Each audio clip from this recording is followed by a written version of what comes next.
तो हेलो दोस्तों, आप सभी को पता है कि IBPSC एग्जाम में ना एक क्वेश्चन नदी से जरूर पूछी जाती हैं।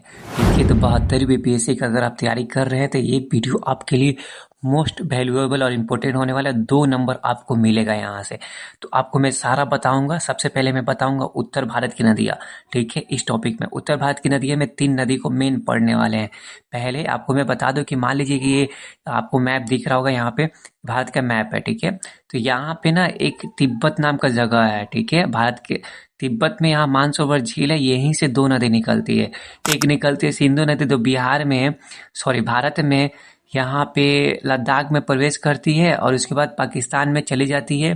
ठीक है, और एक यहीं से नदी निकलती है, उसका नाम है ब्रह्मपुत्र नदी। और ये ना अरुणाचल प्रदेश होते हुए असम होते हुए बे ऑफ बंगाल की खाड़ी में चली जाती हैं। तो पहले इन दोनों के बारे में पढ़ेंगे, फिर गंगा नदी के बारे में पढ़ेंगे, उसकी सहायक नदी। और रिसेंटली जो नदी चर्चा में थी उसके बारे में हम पढ़ने वाले हैं। तो वीडियो को इन तक देखिएगा। ठीक है, चलिए। तो वेल, सबसे पहले हम बात करते हैं सिंधु नदी के बारे में। तो जो सिंधु नदी है, लिखा गया भारत की पश्चिमी सबसे प्रमुख नदियों में से एक है। ये कहाँ से निकलती है? तो तिब्बत के मानसरोवर झील से निकलती है। वहां पे एक ग्लेशियर है, ग्लेशियर का नाम क्या है?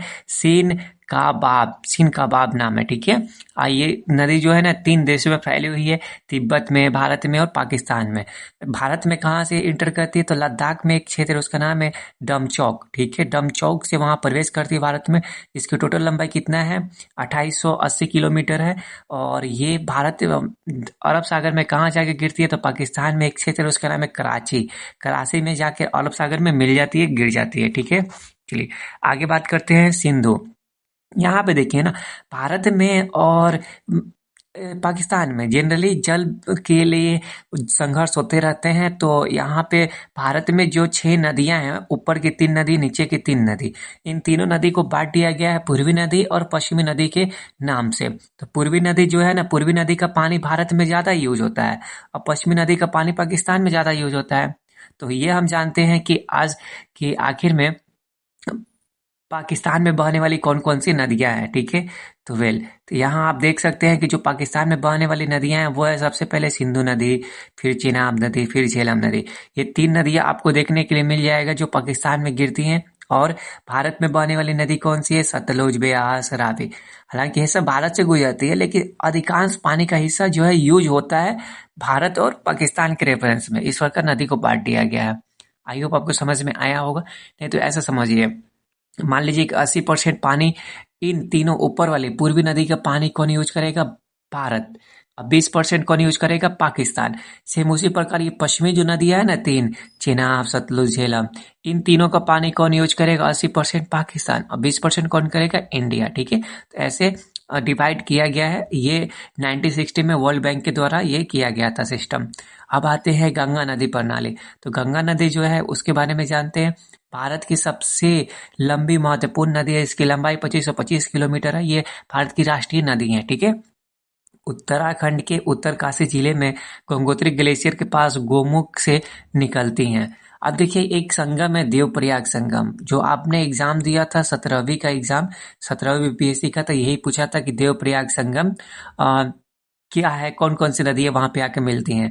तो अलकनंदा और भागीरथी नदी आकर मिलती हैं वहां पे। ठीक है दोस्तों, ये आपको ध्यान में रखना है। फिर बिहार की दृष्टि से पढ़ रहे हैं हम लोग बीपीएससी, तो बिहार के बारे में भी जानना जरूरी हो जाती है कि बिहार में ये बक्सर जिला में, बक्सर जिले के चौसा के पास सीमा में और यहीं से ये बिहार में प्रवेश करती है, बक्सर से। ठीक है, बिहार में टोटल इसकी लंबाई कितनी है? गंगा नदी की 445 किलोमीटर फिर बताई गई है। अब ये कहाँ जाके मिलती हैं? तो बंगाल की खाड़ी में जाकर गिरती हैं। ठीक है, वहां पे इसको मेघना के नाम से जाना जाता है। अब देख लीजिए, गंगा की सहायक नदियां हैं यहाँ पे। जैसे कि गंगा की सहायक नदी प्रमुख कौन सी है? गंगा नदी, यमुना। यमुना की सहायक नदी कौन सी है? तो चंबल, बेतवा, केन। ठीक है, इसकी सहायक नदी है। यमुना नदी कहाँ जाके मिलती है? हमारे गंगा नदी में, तो प्रयागराज उत्तर प्रदेश में। यमुना नदी कहाँ से निकलती है उद्गम स्थल? तो यमुनोत्री गंगा ग्लेशियर से उत्तराखंड से निकलती है। अब बात करते हैं, ये 3 जो नदी आप देखिएगा ना, घाघरा, गंडक, कोसी, ये उत्तर बिहार की नदियां हैं। और सोन नदी कौन सी है? दक्षिण बिहार की नदी है। तो आप ऐसे भी याद कर सकते हैं। ठीक है, चलिए सबसे पहले बात करते हैं घाघरा नदी। घाघरा नदी तिब्बत से निकलती है मापसो ग्लेशियर से, और ये बिहार में छपरा में आकर गंगा नदी में मिल जाती हैं। ठीक है। गंडक नदी नेपाल से निकलती है तिब्बत से, और ये बिहार में सोनपुर हाजीपुर में आकर गंगा नदी में मिल जाती हैं। फिर बताएगी कोसी। कोसी कोसाई धाम तिब्बत से निकलती हैं, और बिहार में एक जिला है कटिहार। कटिहार में एक क्षेत्र है कुरेसा, वहां जाकर गंगा नदी में मिल जाती है, और इसे बिहार का शोक नदी भी कहते हैं। गंडक नदी को ना नारायणी के नाम से जाना जाता है। नेपाल में ये पीपीएससी में क्वेश्चन पूछा गया है, PYQ है, आप लोग इसे याद जरूर रखिएगा। नारायणी नदी किसे कहेंगे? गंडक नदी को कहेंगे। ठीक है। अब बात करते हैं हम लोग सोन नदी के बारे में। तो जो सोन नदी के बारे में सबसे पहले आपको पता होना चाहिए कि सोन नदी कहाँ से निकलती है। तो मध्य प्रदेश में अमरकंटक पहाड़ी से निकलती है, झारखंड से होते हुए बिहार में आती है, और मनेरपट्टा में आके गंगा नदी में मिल जाती हैं। ठीक है। चलिए अब बात करते हैं ब्रह्मपुत्र नदी के बारे में, जो पूर्वी की नदी है। ब्रह्मपुत्र दुनिया की सबसे बड़ी और शक्तिशाली नदियों में से एक है। ये पूर्ववर्तित नदियां हैं। ठीक है। यानी कि ये पूरब की तरफ बहती है ना। दक्षिण देखिए, ये भी तिब्बत में मानसरोवर झील के पास येमांग डुंग ग्लेशियर से निकलती हैं। ठीक है। ग्लेशियर के नाम याद कर लीजिएगा। फिर बताइए कि आपको पता है कि इस बार असम में भूकंप है, सॉरी बाढ़ आया है। तो बाढ़ आया है तो इसलिए जो ब्रह्मपुत्र की सहायक नदी है, जैसे सुबनसिरी हो गई, लोहित हो गई, और मानस, तीस्ता, दिबांग नदी हो गया, दिबांग, इन सब का नाम बहुत जरूरी है आपको याद रखना। ठीक है। और आते हैं ब्रह्मपुत्र नदी को अलग अलग देश में अलग अलग नाम, जैसे तिब्बत में जाइए तो सांपू नदी कहा जाता है इसको। ठीक है। और अगर आप अरुणाचल प्रदेश में जाइएगा तो इसे दिहांग नदी कहा जाएगा। असम में ब्रह्मपुत्र नदी कहा जाता है। बांग्लादेश में इसे यमुना नदी के नाम से जाना जाता है। अब देखिए कुछ आपको और एक्स्ट्रा पॉइंट जो है आपको याद रखने से, पंच प्रयाग का क्या है, किसे कहते हैं। तो देखिए पंच प्रयाग में कौन कौन शामिल होता है। तो विष्णु प्रयाग, नंद प्रयाग, कर्ण प्रयाग, रुद्र प्रयाग और देव प्रयाग। ठीक है। अब आते हैं बिहार की अन्य नदियां, पुनपुन, फल्गु, करमनासा। आप अगर कहिएगा तो मैं इसका ना बिहार स्पेशल भी मैं करवा दूंगा, आप कमेंट जरूर कीजिएगा। ठीक है। अब देखिए एक और पॉइंट यहाँ बोला गया है, वो क्या बोला गया है कि अक्षय और संरचनात्मक हिमालय नदियां युवा नदियां हैं। ठीक है। अत्यधिक गौर भी आकार की घाटियों का निर्माण करती हैं। ठीक है दोस्तों, तो आज के लिए इतना ही, क्योंकि वीडियो लंबी हो जाएगी।